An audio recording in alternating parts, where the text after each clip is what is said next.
पिछले दिनों चुनाव हुए तो एक आदमी को 3 वोट मिले, 3 वोट मिले। वो घर गया, पत्नी लठ लेकर खड़ी हुई थी, बोली 1 वोट तो तेरा, 1 वोट मेरा, बताया तीसरा किस कलमुही ने दिया है।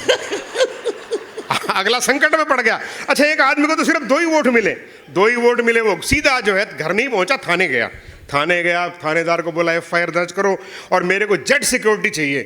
थानेदार बोला खाए की जेड सिक्योरिटी चाहिए, वोट तो 2 मिले हैं। बोला 2 वोट मिले हैं इसलिए तो जेड सिक्योरिटी चाहिए। थानेदार बोला क्या मतलब? बोला मतलब यही है कि सारा का सारा शहर मेरे खिलाफ है। वाह, बहुत अच्छे भाई, वाह वाह यार, नया दर्शन है, वाह अरे वाह मंजीत भैया। ज्यादातर लोग हैं साहब, उनकी ड्यूटी लगी हुई है। इलेक्शन में कई लोग बैठे हैं, सरकारी कर्मचारी हैं, ड्यूटी होगी। आप जानते हैं कि वोट जब डालने जाते हैं तो एक पोलिंग ऑफिसर नाम बोलता है, एक स्याही लगाता है। तो जब वो स्याही लगाने लगा पोलिंग ऑफिसर, तो वोटर ने पूछ लिया भी ये स्याही कितने दिन तक रहती है? स्याही लगाने वाला बोला 6-7 हफ्ते तो रहती है। बोला फिर उंगली छोड़, तू मेरे सर पे लगा दे, और हफ्ते डाई कराने जाना पड़ता है। तो हर आदमी अपने अपने हिसाब से, अपने अपने फायदे नुकसान के हिसाब से काम करता है। अच्छा, ये हमारे विधायक महोदय बैठे हैं। मोदी जी बड़ी शुद्ध हिंदी में बात करते हैं, बड़ी बढ़िया हिंदी बोलते हैं, गुजराती हैं, और हिंदी का उन्होंने सम्मान किया है बहुत ज़्यादा। और मैं बताऊं, वो उन्होंने खुद ही बताया कि उन्होंने हिंदी सीखी कैसे। मोदी जी ने बताया कि मैं चाय बेचते बेचते हिंदी सीख गया। आपने पढ़ा होगा, सुना होगा। द्विवेदी जी वो बोले मैं चाय बेचते बेचते हिंदी सीख गया। भाई इसमें क्या खास बात है? आधा पंजाब दारू पी पी के अंग्रेजी सीख गया।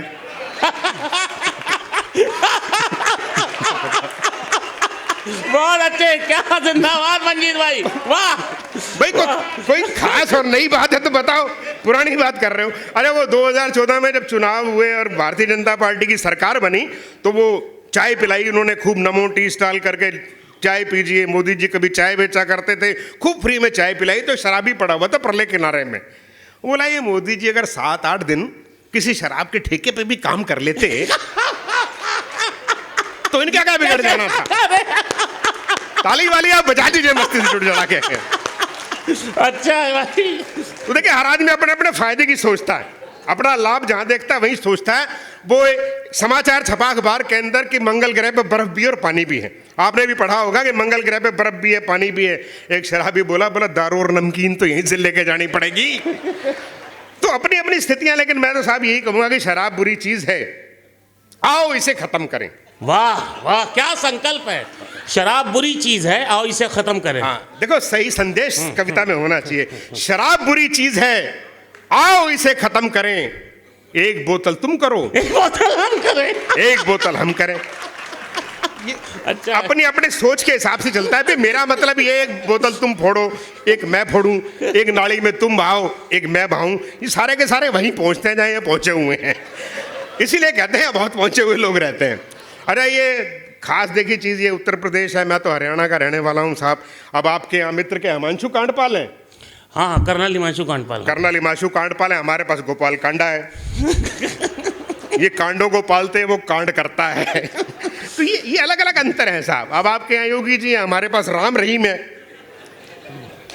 वो हमारे मित्र जो हैं वो सुरेश अवस्थी हैं, वो कहा करते हैं कि साहब जो है हमारे उत्तर प्रदेश के लोग हैं, बाबा बनाते हैं, उनको सम्मान करते हैं और मुख्यमंत्री बना देते हैं। हरियाणा के लोग जो है वो बाबा बनाते हैं तो जेल में जाते हैं। मैंने उनको बताया, मैं कहा ये एक अंतर है मूलभूत। तुम्हारा जो मुख्यमंत्री है उसका जो है रोमियो स्क्वाड से वास्ता है। अगर उसके पास कोई हनीप्रीत होती तो वो भी वहीं होता। ये चीज़ों का अंतर है, मूलभूत चीज़ें नहीं होती है तो समस्या जो है वो खड़ी रहती है। मैं आपको इस समय की सीमा है और लोग हैं, मैं आपको एक रचना सुनाता हूँ और एक आज मैं भाई गीत सुनाऊंगा। कैलाश गौतम जी की स्मृति में कार्यक्रम है। स्वागत। और जो भी कवि है वास्तव में वो किसी भी रस में लिखे वो मूलतः गीतकार होता है। और मैं ये गीत मेरा पढ़ने का मन है, वो आपको सुनाऊंगा बाद में। हास्य के लिए सुनाने के लिए बहुत कुछ है, कोई दिक्कत नहीं है। मैं 21 बार दुबई गया हूँ साहब। मैं हमारे जो वहाँ आयोजक थे उनकी इसी साल जो है वो स्वर्ग लोकवासी हुए। भरत भाई शाह उनका नाम था। मुझे बताया करते थे, मुझे बोले देखो महात्मा गांधी गुजरात से, सरदार पटेल गुजरात से, नरेंद्र मोदी गुजरात से। मैंने कहा आसाराम बापू जो है वो कौन सा इलाहाबाद का है? भाई वो भी तो गुजरात का ही है। बहरहाल मैं एक रचना सुनाता हूँ आपको। देखिए किसी ज़माने में जब ये खालिस्तान की डिमांड चली थी, गोरखालैंड, बोडोलैंड, खालिस्तान की डिमांड चली थी, तो ये छोटी छोटी मांगे हैं, लोग जानते नहीं स्थितियां क्या। तो मेरा एक मित्र हुआ करता था, नाई का काम करता था उसका परिवार। वो बोला, मंजीत भाई कुछ लिखो ना इस पे, को हास्य की रचना लिखो। तो मैं सोचता रहा, बोला हमारे पे बनाकर लिख दो भाई, हम तो देश के लिए हमेशा काम करने वाले लोग रहे, हमसे हास्य बना के लिखो। मैं उस समय नहीं लिख पाया, लेकिन पिछले दिनों उसकी मृत्यु हुई तो मुझे लगा कि भाई ये जो छोटी छोटी मांगे हैं वही इंगित करके देखो कि अगर नाइस्तान की डिमांड करें तो क्या क्या नियम होंगे, क्या कायदे होंगे, क्या कानून होंगे, कौन उस देश में रह पाएगा। ये सारी स्थितियों को देखकर मैंने एक रचना लिखी, आप मजा लीजिएगा, आनंद के लिए है। ये कैसे चमकेगी ये, कैसे चमकेगी ये उस्तरे की धार देखना, कैसे चमकेगी ये उस्तरे की धार देखना, जब नाइयों की बनेगी सरकार देखना, कैसे चमकेगी ये। और देखिए क्या कायदे कानून होंगे कि बाल जो कम कटवाएं अपने दुश्मन कहलाएं, बाल जो कम कटवाएं अपने दुश्मन कहलाएं, उनके राशन कार्ड और लाइसेंस न बनने पाए, उनके राशन कार्ड और लाइसेंस न बनने पाए, जन्म मृत्यु शादी पर कानूनन बाल कटेंगे, कि जन्म मृत्यु शादी पर कानूनन बाल कटेंगे, दाढ़ी वालों के घर छापे हर रोज पड़ेंगे, सीमा में ना घुस पाएंगे, सरदार देखना जब नाइयों की बनेगी सरकार देख। ताली वाली बजा के मस्ती से आनंद से लो। सरकार देखना कैसे चमकेगी ये उस्तरे की धार देखना। आइए साहब, बैठिए बैठिए बैठिए, स्वागत है आपका। कोई दिक्कत नहीं, मेरे को हाथ जोड़ने की जरूरत नहीं साहब। हाँ, ये हाथ तो इधर ही जोड़ो, ये जो संस्था के लोग हैं, आपने चंदा दिया तो बल ये उल्टा जोड़ देंगे, नहीं दिया तो कहेंगे लेट क्यों आया था। अपना कोई लेना देना नहीं है इसमें। हम आपका स्वागत करते हैं बड़े सम्मान से, बड़े प्रेम से, बड़े प्यार से। और देखिएगा आप चलो यार, देखिए शहर के लोग पहली बार इतना बोलता हुआ सरदार देख रहे हैं। ऐसा है 10 साल की चुप्पी के बाद भाई, ऐसा है अगर वहां की कोई महिला बैठी होती तो सरदार भी चुप ही हो जाता। अच्छा अच्छा, क्योंकि संचालन जो है वो महिला नहीं पुरुष कर रहा है, वरना तो सरदारों की कमजोरी है। मनमोहन सिंह क्यों नहीं बोला? सही बात है भाई, ये चक्कर है। महिला थी, सम्मान करते हैं, फिर विदेशी महिला का सम्मान अतिरिक्त करना पड़ता है। अतिथि देवो भव, और देवी का तो और ज्यादा सम्मान करना पड़ता है, और आज तक किया जा रहा है। अगले की सारी वीडियो डालते, चुप रहता, बोलता नहीं कि मैंने कुछ कहा था। ये बांग्लादेश के मामले में तो खैर छोड़िए। आप देखिए, रेजर प्रयोग करने पर जुर्माना लगेगा भारी। ये नहीं है कि नाइयों के शासन में रहे और घर में चुपचाप जो शेव रेजर से बना लो, ऐसा नहीं हो सकता। रेजर प्रयोग करने पर जुर्माना लगेगा भारी, घर जाकर शेव करेंगे नाई केवल सरकारी, घर जाकर शेव करेंगे नाई केवल सरकारी, शेविंग साबुन उत्पादन सरकारी तंत्र करेगा, कंपनसेशन और फाइन का निर्णय वही करेगा, गंजों पर पड़ेगा टैक्स का दुगना भार देखना, जब नाइयों की बनेगी सरकार देखना। और जो जिनके सर पे बाल नहीं, वो टोपी लगाकर धोखा देते हैं, उन पर ज्यादा टैक्स और लगेगा, सरचार्ज भी लगेगा। भाई जो सामने मुकाबला कर रहे हैं वो तो ठीक है, लेकिन जो उसको छुपाते हैं उन पर दुगना लगेगा। और देखिए अंतिम बंद देखिए इस कविता का है जी। अब सब जीएसटी भी, इनकम टैक्स भी, कई सारे टैक्स लगेंगे। और सुनो, उनकी तो जो है बेनामी संपत्ति के मामले में कुर्की भी हो सकती है। हाँ जी सर, नहीं मजा लीजिए। और देखिए कौन कौन क्या बनेगा। कोई नहीं, कोई महत्वपूर्ण बात है तो कर लो भाई। नहीं, अभी वो 26 जनवरी आने वाली, क्या पता किसको पद्मश्री मिल रही हो, मैं खाम काट जाऊं बीच में आकर। समाचार दिया उन्होंने पद्मश्री पर, आधे घंटे बाद आप पलटकर फोन करें तो बोले तुमने उठाया नहीं, हमने दूसरे को दे दी। वाह वाह। तो भाई तालियां वालियां बजा लो मस्ती से, आनंद से। एक और विशेष बात, आज यहाँ देश भर के लोक कलाकार भी भारतीय लोक कला महासंघ से आए हैं, जिसके अध्यक्ष राष्ट्रीय अध्यक्ष भाई तुल्य यदुवंशी जी हैं। मैं उन लोक कलाकारों के लिए भी एक तालियां आमंत्रित कर रहा हूँ।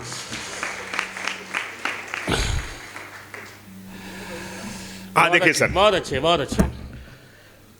ये एमएलए कौन बनेगा, मंत्री कौन बनेगा सरकार में, मुख्यमंत्री, प्रधानमंत्री, ये देखिएगा। ये मालिश करने वाले बस एमएलए बन पाएंगे। सर ये पूरे देश के लिए है, कोई यूपी वालों का मामला नहीं है। हाँ, माँ कभी मेरे से नाराज हो जाओ, श्लेष गौतम को सरदार जी को बुलवा लिया था तुमने। ये पूरे देश के लिए, पूरी व्यवस्था के व्यंग है। आप देखिए मजेदार, और आगे अगले वालों को देखेंगे तो और मजा आएगा आपको कि मालिश करने वाले बस एमएलए बन पाएंगे, जो करे हजामत बढ़िया वे मंत्री बन जाएंगे, जो करें हजामत बढ़िया वे मंत्री बन जाएंगे, कतरे जो बाल झटापट मुख्यमंत्री कहलाएगा, कतरे जो बाल झटापट मुख्यमंत्री कहलाएगा, मुंडे लाखों सर जिसने वो पीएम बन जाएगा, मुंडे लाखों सर जिसने वो पीएम बन जाएगा, कैंची उस तरह की झंडे में चमकार देखना, जब नाइयों की बनेगी सरकार देखना, रे यार देखना कैसे चमकेगी ये उस तरह की धार देखना, जब नाइयों की बनेगी सरकार देखना। ताली वाली बजा दो, ये कविता खत्म। अब मैं गीत सुनाता हूँ। हाँ, स्वागत स्वागत स्वागत। देखिए आज से के कविताएं बहुत हैं, लेकिन समय सीमा के अंदर कार्यक्रम जो है वो समाप्त होना चाहिए। एक आदमी सभागार से ठंड के मौसम में एक बार उठ के जाए तो ठीक लगेगा, 3-4 चक्कर काटेगा तो गड़बड़ रहेगी। तो मैं ऐसी एक बार ही जा पाए वो, मैं ऐसी स्थिति से अपने को किनारा करूंगा। ऐसे भी कवि हैं जो इकट्ठा सबको उठा सकते हैं। नहीं, वो तो पिछली बार थे ऐसे। पिछले साल ऐसे ही हुआ था, कहीं भगा दिए थे उन्होंने। आज तो बच्चे संतुलित मात्रा में पढ़ रहे थे। अच्छा, वो लड़का जो कह रहा था मैं बम्बई से आया हूँ, ये वो चला गया वहाँ ऐसा कुछ करके। अब वो तो बहुत कविता लंबी पढ़ता 2 घंटे, लेकिन उसकी पैंट जरा फट रही थी ना, तो आवाज़ ज़्यादा लग रही थी, इसलिए उसने कहा भी खत्म कर दो। अच्छा पकड़ा है, अच्छा है। वो कारण है जी, इसलिए चक्कर। हाँ, वो टेक्सटाइल इंजीनियरिंग कर रहा है वो। हाँ वो पता है, मैं समझ रहा हूँ टेक्सटाइल इंजीनियरिंग। अगली बार मैं भी फाड़ काऊंगा पैंट अपनी। हाँ, लेकिन क्या है कि सरदारों का पता नहीं कहाँ से फाड़ दे पैंट चक्कट, ये सारा का सारा, इसलिए बच के रहना पड़ता है। अच्छा, वो मालवीय जी कहाँ चले गए? मालवीय जी आ रहे हैं। अच्छा, आ रहे हैं। चलो, दुकान जी गए क्या? यहीं है। अब वो बता रहे थे मेरे को कि मैं मूंछों पर जो है मोमबत्ती जो है वो जली हुई रख के हूँ। मैं कहा भाई मैं तो पहले अपनी नीचे कर लेता हूँ। तुम्हारी मोमबत्ती वाली मूंछ, हमारी तो दिया सलाई वाली भी नहीं है। लेकिन एक देखिए गीत सुनिए आप, बड़ा बढ़िया, आप बहुत अच्छा कार्यक्रम है और आप लोग सब आए हैं। और ये एक पारिवारिक कार्यक्रम है जिसमें आप लोग श्रद्धांजलि देने के लिए, कवियों को सुनना तो ये एक बोनस का काम है, लेकिन आदरणीय कैलाश गौतम जी को आप श्रद्धांजलि देने आए हैं। मैं भी आया हूँ, इसलिए मेरे पास खूब 7 किताबें हैं मेरी, और मैं 46 बार मैंने विदेश यात्रा की है और 47वीं बार अभी तंजानिया जा रहा हूँ। 18 तारीख का मेरा कार्यक्रम है। गीतकार हैं, एक गीतकार के सम्मान में जो कार्यक्रम हो रहा है उसमें आपने गीत नहीं पढ़ा तो क्या पढ़ा। मैं एक गीत पढ़ता हूँ स्वागत उनके सम्मान में। आइए बेटा, आ जाओ। स्वागत मंजीत भैया, स्वागत। तेरे सम्मान में मैंने इतनी बातें कह दी, तू गायब है। जा यार, अच्छा, सारा का सारा काम खत्म हो गया। इतनी मेहनत जाया कर दी तूने। बहरहाल चलो, कोई बात नहीं है। देखिएगा, आपको एक गीत सुनिए। वो एक भाई हमारा, एक लड़का और था, वो हिंदी में बहुत अच्छा है, लेकिन उसे लगा कि उर्दू जब तक ना घुसेड़ी जाए तब तक गजल नहीं है। ऐसा कुछ नहीं बेटा, जो भाषा निकलती है ना प्रवाह की तरह, जैसे पानी है गंगा का चल रहा है, अब उसके अंदर ज़बरदस्ती बीच में जो है कहीं पत्थर डालोगे कि इससे लहर बनेगी, उसका कोई फ़ायदा नहीं है। जैसे प्रवाह है, चलते रहने दो। जो भाषा अपने मन की है, जो आपके अंदर की भाषा है, उसको आने दो। मेरा पंजाबी मेरी मातृभाषा है। मैंने अंग्रेज़ी के 18 साल अंग्रेज़ी पढ़ाई, हिंदी मेरे से अंदर निकलती है प्रवाह के हिसाब से, तो वही भाषा का सम्मान करें। वो आपकी कविता की भाषा है, जिसमें आप सोचते हैं, जिसमें आप सपने देखते हैं, वो आपकी कविता की भाषा होती है। उसमें ज़बरदस्ती घुसेड़ें तो वो दिक्कत रहती है। ऐसा लगता है कि जैसे जो आपने मखमल पर जो है कोई पैबंद लगा दिया है सहज भाव से। और हमारी भाषा है, अपनी भाषा है, उसके सम्मान में एक बार हिंदी के लिए ज़ोरदार तालियां बजा दीजिए आप। मेरा आशीर्वाद है बेटा, बहुत बढ़िया लिखते हो, लेकिन इस ग्रंथि से ज़रा मुक्ति पालो तो और अच्छा लिखोगे। मेरा आशीर्वाद आपके साथ है। और देखिए गीता, कोई नहीं, ये मैंने इनको बताया था जब मैं गीत बजाऊं सुनाऊं तो धुन बजाना जरा साथ में। मैं प्रोफेशनल भाई, मैं प्रोफेशनल गीतकार तो हूं नहीं भाई। कभी कभी गीत पढ़ता हूं तो मैं अपने साथ साजिंदे लेके चलता हूं। इधर से भी कहा था एक बजाए, वो पता नहीं कहां चला गया।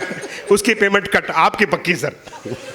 हाँ सुनिएगा गीत, कोई दिक्कत नहीं है। जब 7 बजेगा साज मधुर गाऊंगा मैं, जब 7 बजेगा साज मधुर गाऊंगा मैं, जब 7 बजेगा साज मधुर गाऊंगा मैं, जब देगा तू आवाज चलाऊंगा मैं। ये तू जो है भाई तुम्हारे लिए प्रेमिका है और मेरे लिए परमात्मा है। किसी के लिए कुछ है, किसी के लिए माँ है, किसी के लिए पिता है। ये सूफियाना यही होता है कि जिसका जहाँ लौ लग रही है वो अपनी लौ वहाँ लगाए।